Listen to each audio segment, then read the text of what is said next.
كما سياسي magaciisu waa Cabdirasaaq Ismaaciil Maxamed oo loo garan og yahay Cabdirasaaq Khildhi waa siyaasi leh han iyo himilo dheer habeen iyo maalin ka seexan inuu ka dhabeeyo ujeedooyinkiisa waa siyaasi dhalinyaro ah ruug cadaaya in badan ku soo jiray saaxadda siyaasadda xilal badan oo kala duwan ka soo qabtay xukuumadihii kala dambeeyay iyo xisbiyada qaranka ee Jamhuuriyadda Soomaaliland waxa uu ku dhashay magaalada Hargeysa sanadkii 1974 waxa uu waxbarashadiisa dugsiyada hoose dhexe iyo saraba ku soo qaatay isla magaalada Hargeysa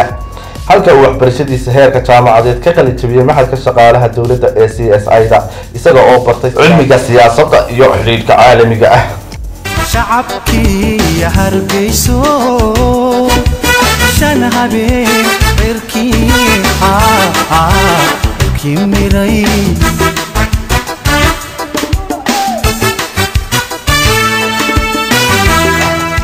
waa shakhsi ka fog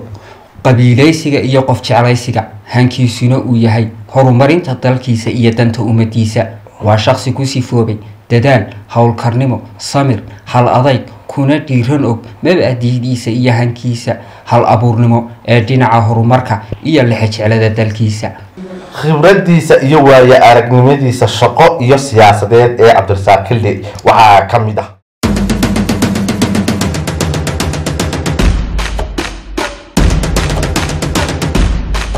sanadkii 2001 waxa loo magacaabay gudoomiyaha hoggaanka dhalinyarada ee xisbiga UCID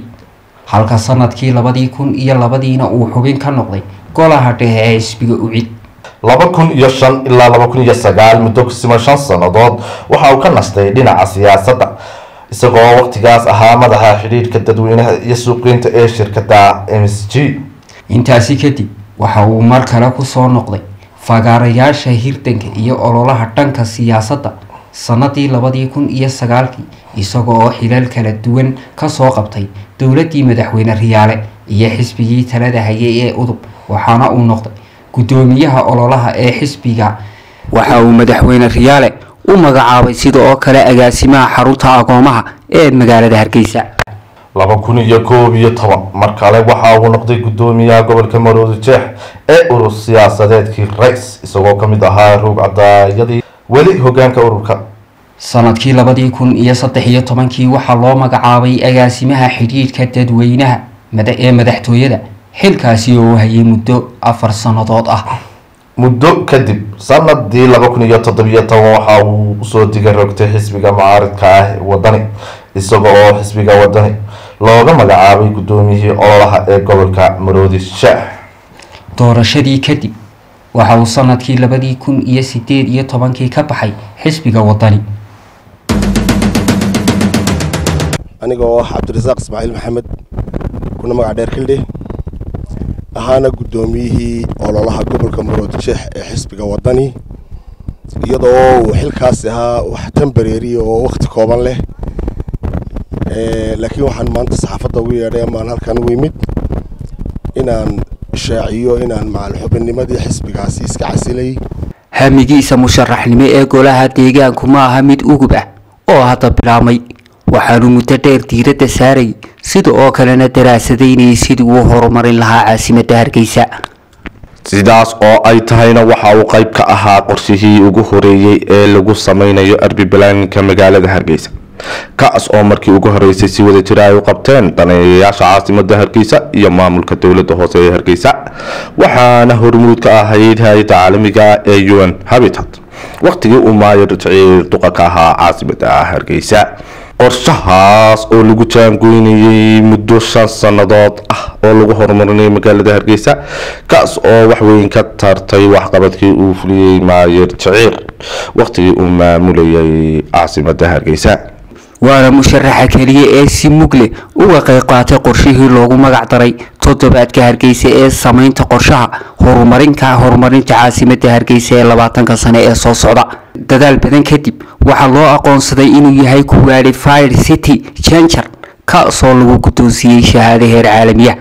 ugu dambeyn si uu u rameeyo himiladiisa musharaxnimo ee golaha deegaanka ee uu taagan yahay wada tashi dheer kadib oo uu la qaatay waxgaradka iyo aqoonyahanka waxa uu siyaasi cabdirasaaq xildhi ku biyo shubtay isla markaana ka mid noqday xisbiga talada haya ee kulmiye. maanta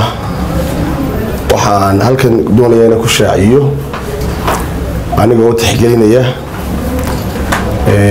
go-aankii dadkii aan codka ka doonayay ambitionna lahaayo ambitionkaygu ahaa inaan doorashada golaha deegaanka isu soo taago kadib la tashi dheer iyo wadahadal iyo go-aankii odayaasha iyo guddoomiyahaba anigoo tixgelinaya dabcan halkii ay dadkii codkii siinayay joogeen inaan ku biiro oo xisbiga kulmiye ah waxaan laga bilaabo maanta idinka wargelinayaa inaan xisbiga kulmiye ka tirsanahay oo horena aad uga tirsanaan jiro anigu cusbeen 5 sano ugu dambeysay xisbigan ka soo tirsanaa waqtiyadii ugu dambeysay ayuun baan xaga kala u kacay laakiin haddaba waxaan ka tirsanahay xisbigaygii hore dib baan ugu soo noqday. muddooyinkii ugu dambeeyay waxa uu ku howlanaa dhisida horumarinta arrimaha aasaasiga ee bulshada isagoo ka tirsanaa gacan weyn ka qaatay guddidii dhistay wadada isku xidha xaafadda Jigjiga iyo Gantaalaha. waxaan ku codsanaynaa qof kasta oo muwaadin ah oo Soomaaliland ah iyo qof kasta oo muslim ah iyo qof kasta oo reer Hargeysa ah iyo intii xaafadda degan inaad ka qayb qaadataan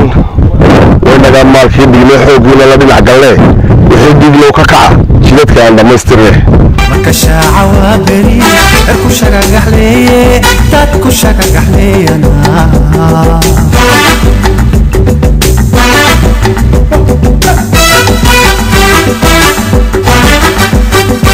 shimbiraha cidoodiyo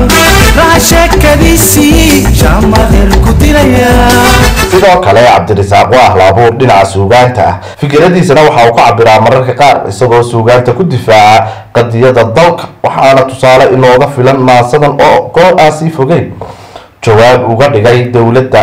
madaxweyne farmaajo doraad galab warkaad dunida gaadhsiisay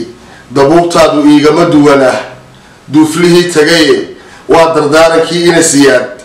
dudubgalkiisiiye waxaad dabada haysaa jidkii loogu dawgalaye adna kama dambayn maysidoo way ku dilayaane isma darajo dhaataan adiyo kii ku soo diray.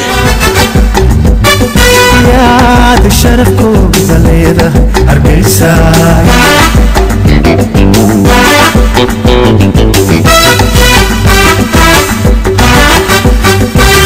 guntii iyo gabagabadii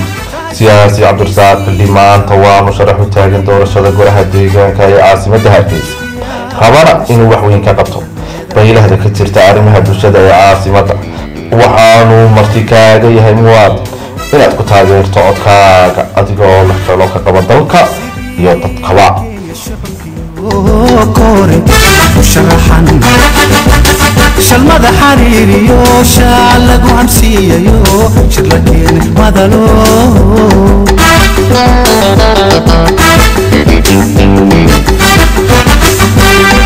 shirabaadu joogto shaqinaysa socodku shisheeg la leeyaa